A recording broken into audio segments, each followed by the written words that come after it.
I'm Anna Robinson with the Elliott High Network. Today we will interview Mr. Leon Harris from ABC 7 WJLA-TV. Award-winning journalist Leon Harris highlighted the beginning of Elliott High TV 3 years ago. Over the past few years, we have been on a mission for an exclusive interview with President Barack Obama. Let's check in with Mr. Harris on his overall career and gain some insight in preparing for a possible interview with President Barack Obama. Stay tuned. Coming up will be my colleagues Nafisa Weeks and Lance Spencer with our very special guest, Mr. Leon Harris from ABC 7 WJLA-TV.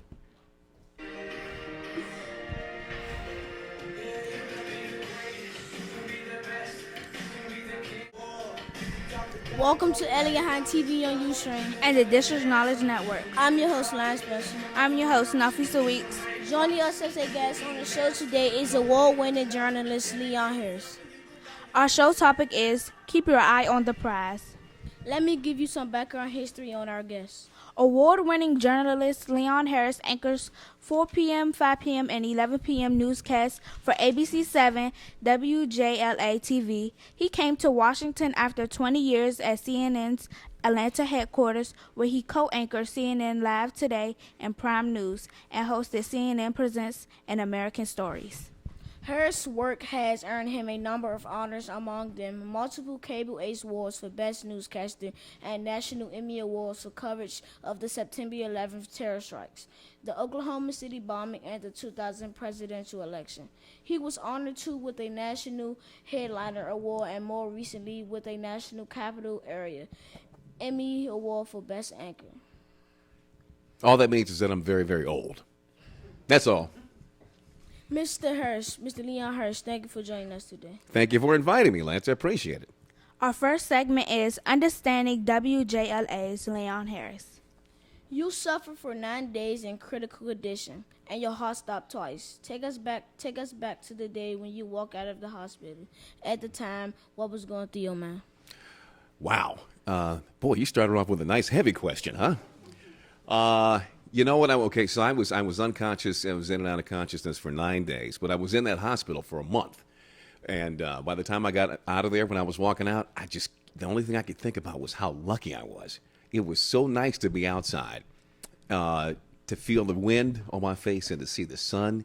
And the scary thing about it was that since I was unconscious for so long, even until the day I left the hospital, every day my wife or my son was telling me something that I didn't remember. It was like my life had completely stopped for a while. So when I walked out of there, the only thing I really thought about was taking advantage of being blessed to be able to walk out of there. So I said, you know what? Whatever I do from now on, I'm going to do it the best I can. I'm not going to waste any opportunities.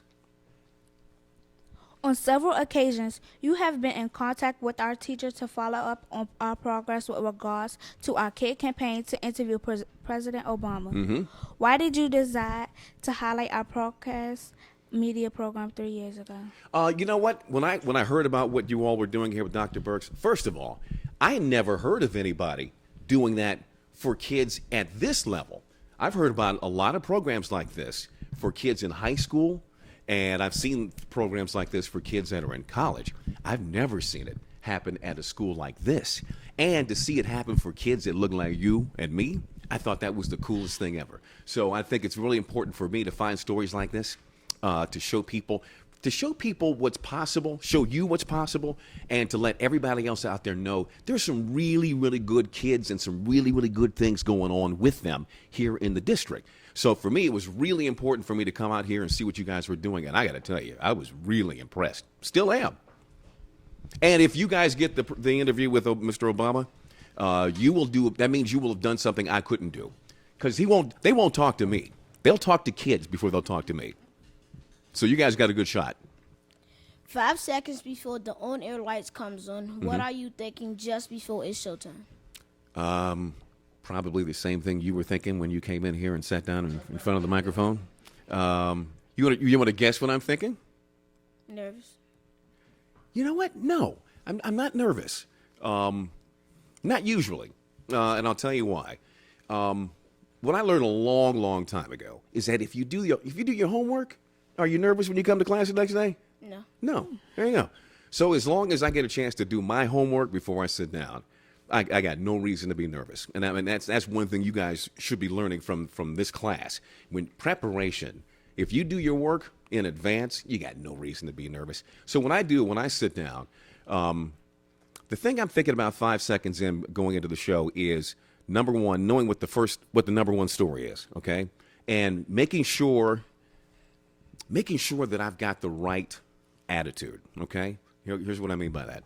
If the top story of the newscast is about a big fire that happened somewhere, and somebody lost everything they own, they lost all their house, they may have lost some pets, maybe someone died in the fire. I got to make sure that I know all the details. I got to make sure that I have the right attitude when I tell that story. That's not it's a story that's a serious one, and you have to have the right attitude, the right delivery, right frame of mind. That's a completely different kind of situation than if the Skins had won a playoff game, or if the Skins were in the Super Bowl, and that's our number one story. My attitude for that's going to be completely different. So for me, the first second of the show, when you see or hear me, is the most important, because I got to make sure that I grab you and that you get that why we're doing at the top of the show, why we're doing what we're doing at the top of the show is so important. You got to stop doing what you're doing and listen to us. So that's my whole thing. 5 seconds out, rather. I'm thinking, okay, fine. How do I get that? How do I get ready? How do I get ready for that? Am I ready? Are we ready? Are we ready? Let's do it. That's what it's all about for me. What would you say to people who do not believe in eating healthy foods and going to the doctor for annual checkups? I would say that is, you are playing a negative lottery. That's like playing a lottery to lose, okay? We know so much more about health and what we can do to make ourselves healthier and what we can do to live longer. We have no excuse not to do better than we used to do, or than our parents and grandparents used to do. And what I learned with my health situation, it hit me out of the clear blue.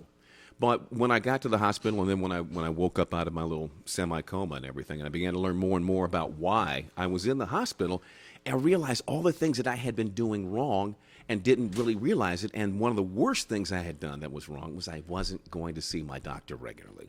And this is something that a lot of men have a problem with, too. Lance, you're going to find out about this when you get a little older, all right? What happens is you might even find this out at home, go talking to your folks. We dudes, we kind of get our back up and say, I know what I'm doing. I'm the man. I got this hand. I can handle my biz. And you think you're under control, and we have this thing where we just don't like to sit down and let someone tell us what to do. And we don't like taking time out of our day to go and do something as time consuming and as jive and corny as just going to sit down and go to the doctor.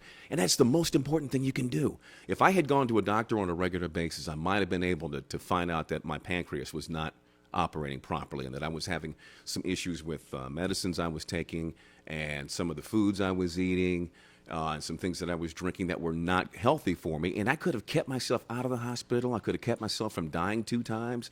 I mean, if you look at it like that, you go, well, gee, just go to the doctor and you won't have to die 2 times in one summer.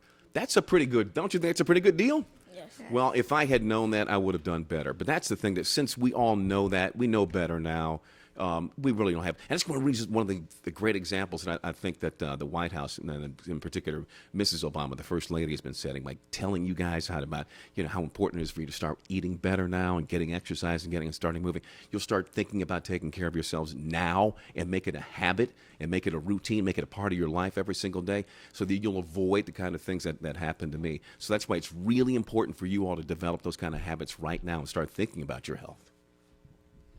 Tell us about your weekly segment, Harris Heroes. Well, as a matter of fact, Lance, my Harris's Hero segment is something about which I am very, very proud. As a matter of fact, I was proud to have you all in this program featured once, and we're probably end up doing it again before it's all over with. That's why I have a camera here watching you. But what my segment is every week, we get a chance to look at young people who are doing things in service to other people. And we're looking at other people, older people, grown-ups, who are doing great things to make life possible for young people like you. It's the one part of the newscast every single week where I know for sure we're going to get a chance to tell a happy story. Or we're going to tell a story about kids doing something good.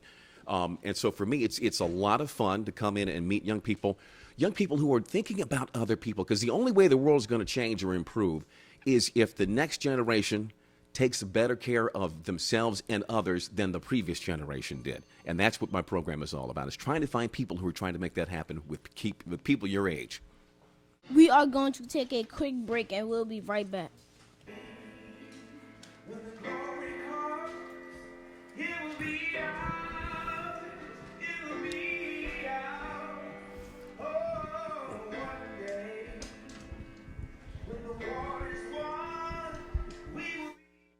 Podcast has been brought to you by LA-TV on Ustream. And the District Knowledge Network. I'm your host, Lance Spencer. I'm your host, Nafisa Weeks. Our show topic today is keep your eyes on the prize. Joining us as a guest on the show today is award-winning journalist Leon Harris. Our first segment was Understanding WJLA's Leon Harris. Our second segment is Keys to Broadcasting from 1600 Pennsylvania Avenue.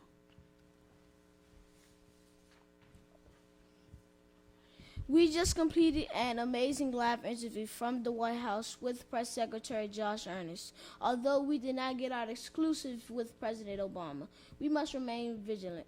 In your opinion, what does keep your eyes on the prize mean? That's a really good question, because there are probably 100 different answers to it. You first of all have to know what your prize is. What is it that you're trying to accomplish? What is it you're trying to gain? What is it you're trying to achieve? I'm a firm believer, because I've seen it happen I've seen it happen over and over again. It's happened in my life. When you first identify what it is you want, what is it you want to do? What is it you want to be? All right? You identify that first. That's your prize, right? So for me, it's always, and whatever the situation is, understanding what it is I'm trying to accomplish. And then remembering that at every chance I get, okay? Because what happens is, if you know what that prize is, every single moment of every single day, you'll make all the little decisions that'll make it happen. I'll give you an example. When I decided that I wanted to leave my neighborhood and I wanted to go to college, because a teacher made me think about things I had never thought about before. She really made me start thinking about the possibility of going to college. And up until that point, I never even thought about it. But then all of a sudden, she began to make me understand how important education is. And I decided that's what I wanted. I want an education. That was it. That was my prize. So you know what I started doing? I just said every single day, what am I going to do today to get an education? What am I going to do today to get my education? What am I going to do to get my education? And you know what I started doing?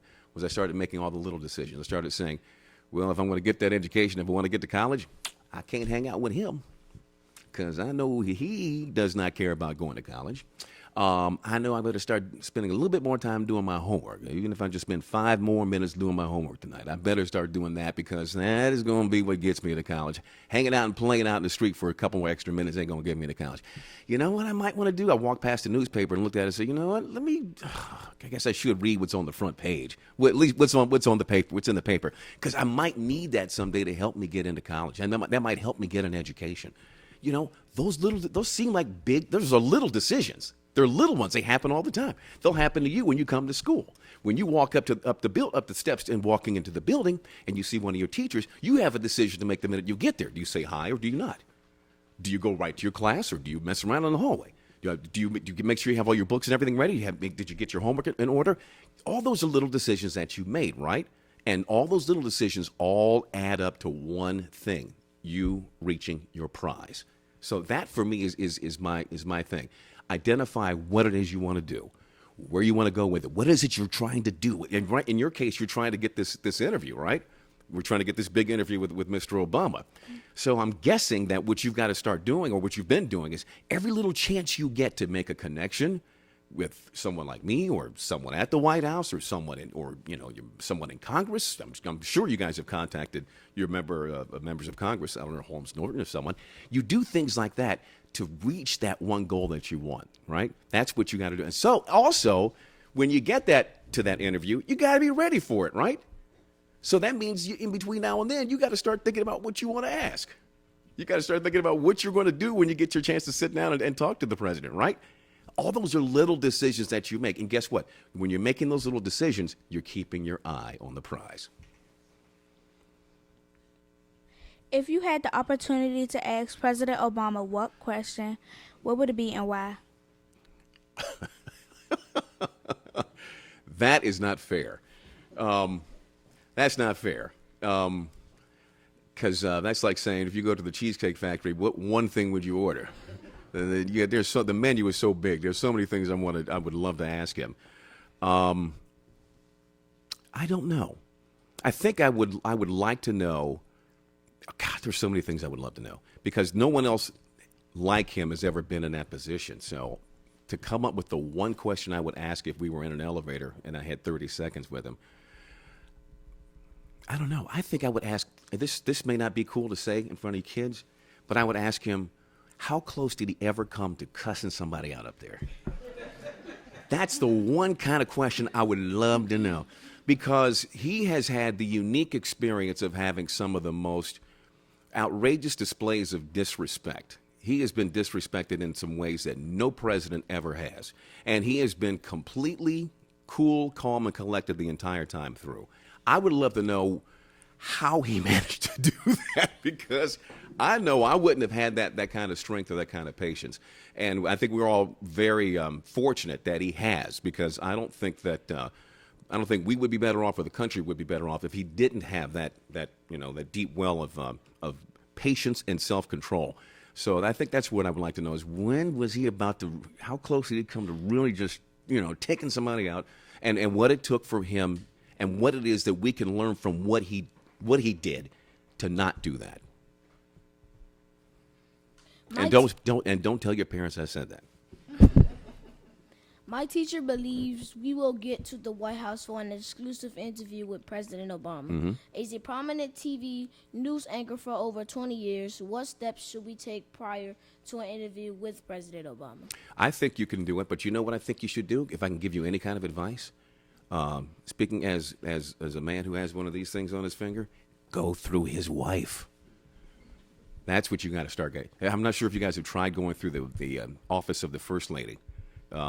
You might be surprised at how think about it. She was just in she went to 3 different schools just a couple of weeks ago, visiting schools. She goes to all the schools that have gardens. She does that on a regular basis. So she's got a real deep connection with kids who are in schools here in the district. And her office has already done it. Why not start talking about getting her? And if you start talking to her office about getting her, tell her she can bring company if she wants to. My advice to you guys would be to go through her office. Talk to us about the importance of professionalism and dressing your best. That's okay. I'm glad you asked that because that's the kind of thing I wish that someone had told me a long time ago. Is how important it is for you to be professional and to be dressed and to have a proper appearance.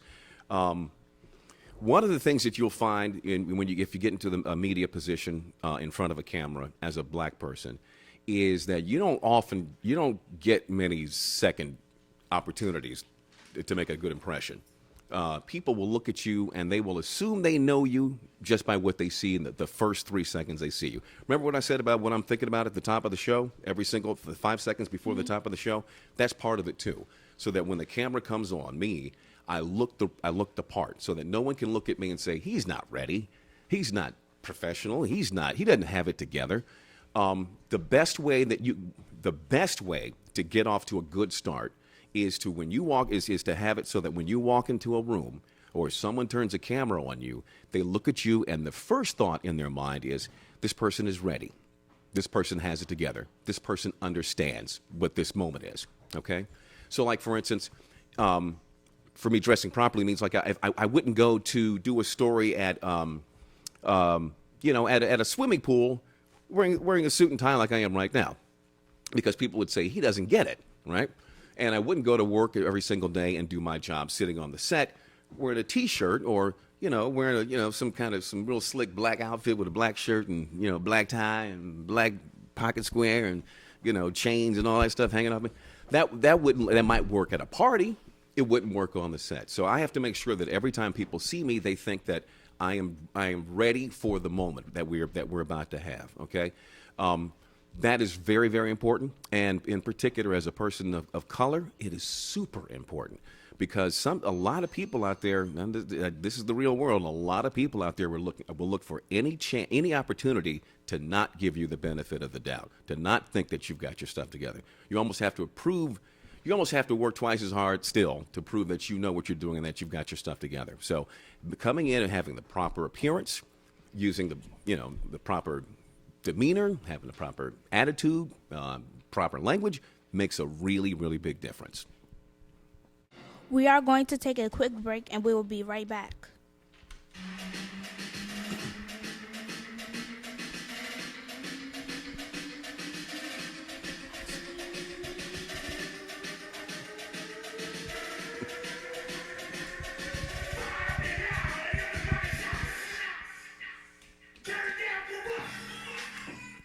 This broadcast is being brought to you by WJLA-TV on Ustream. And the District Knowledge Network. I'm your host, Lance Spencer. I'm your host, Nafisa Weeks. Our show topic today is Keep Your Eyes on the Prize.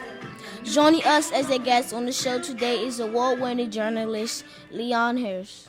Our first segment was Understanding WJLA's Leon Harris. Our second segment was Keys to Broadcasting from 1600 Pennsylvania Avenue. Our third segment is I Have a Dream. We interviewed Congressman John Lewis. Check out his comments. What are your thoughts? The young adults continue to keep the dream alive.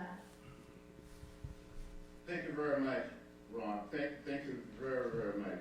It is important for young adults to keep the dream alive. We must tell the story over and over again. We must watch the video, listen to the recording, read the books, read all of the literature, and listen to oral history.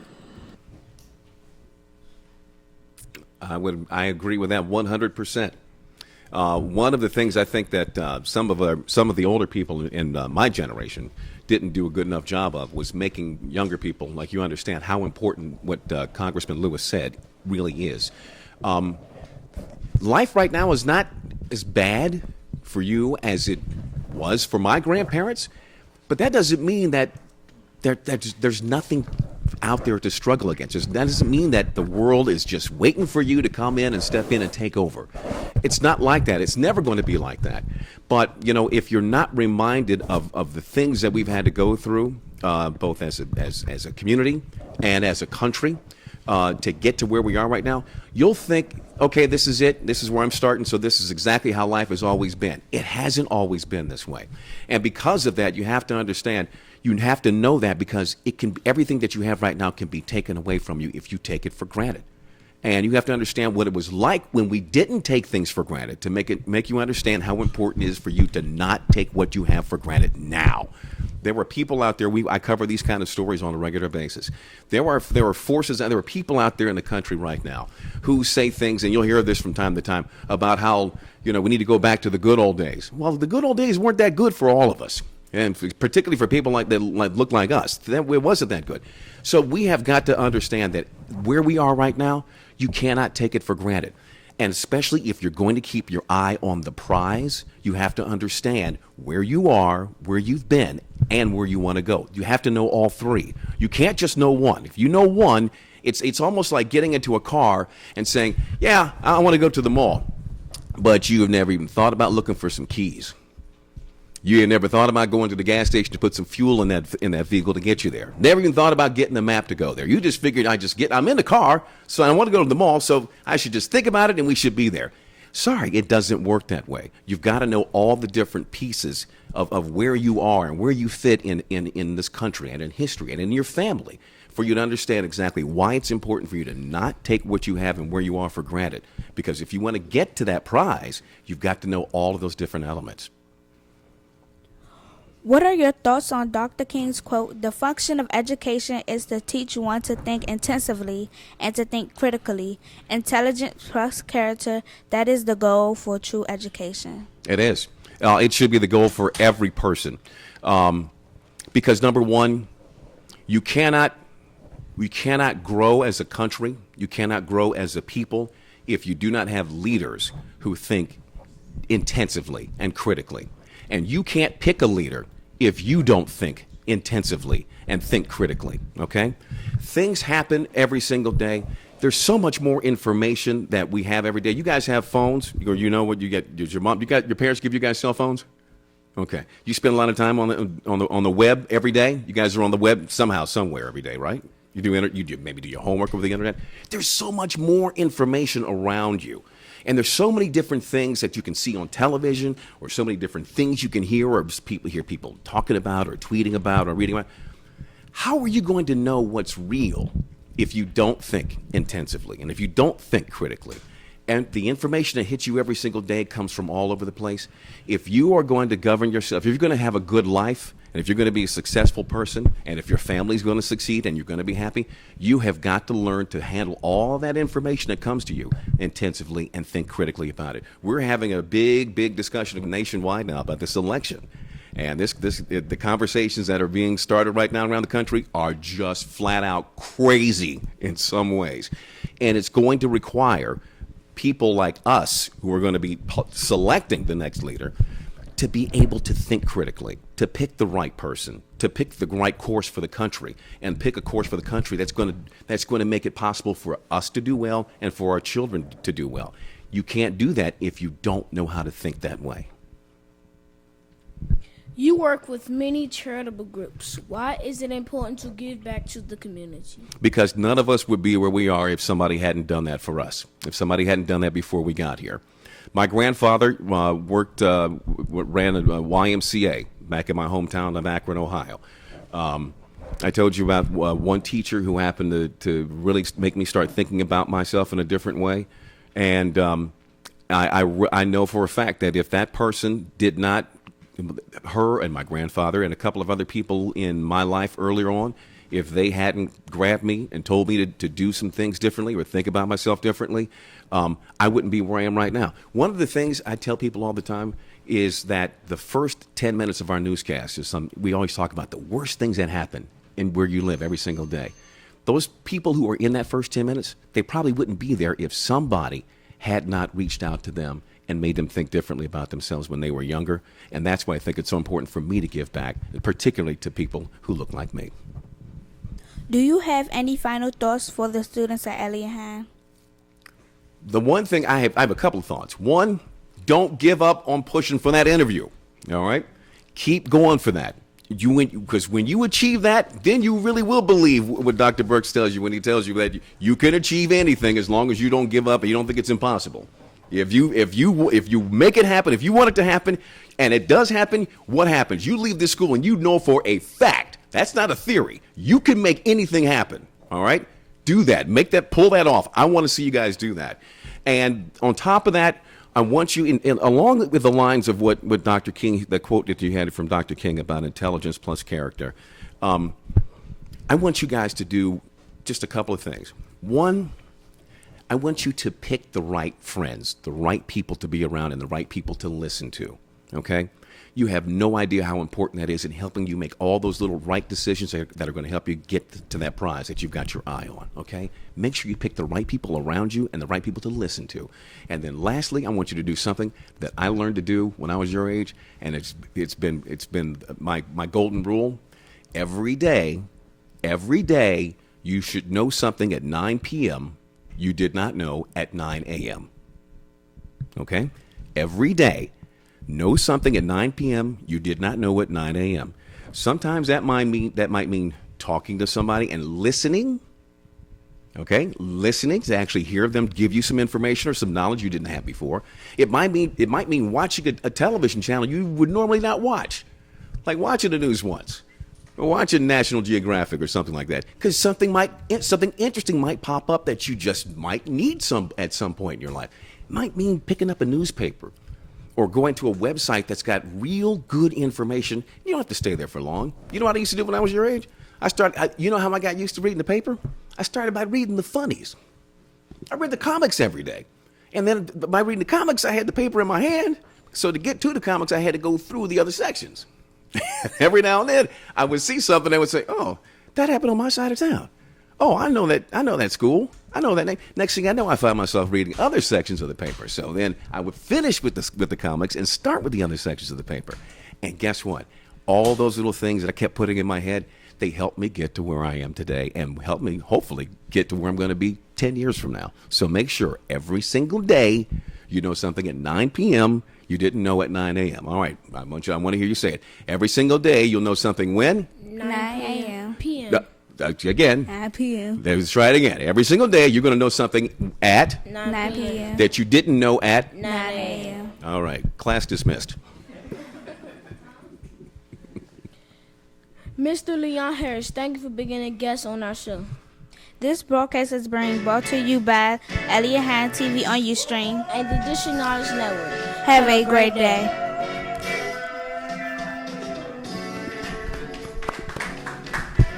Very good. And I like the bow tie. There you go. That's talk about being professional and looking professional. That's it. When you do that, think about that.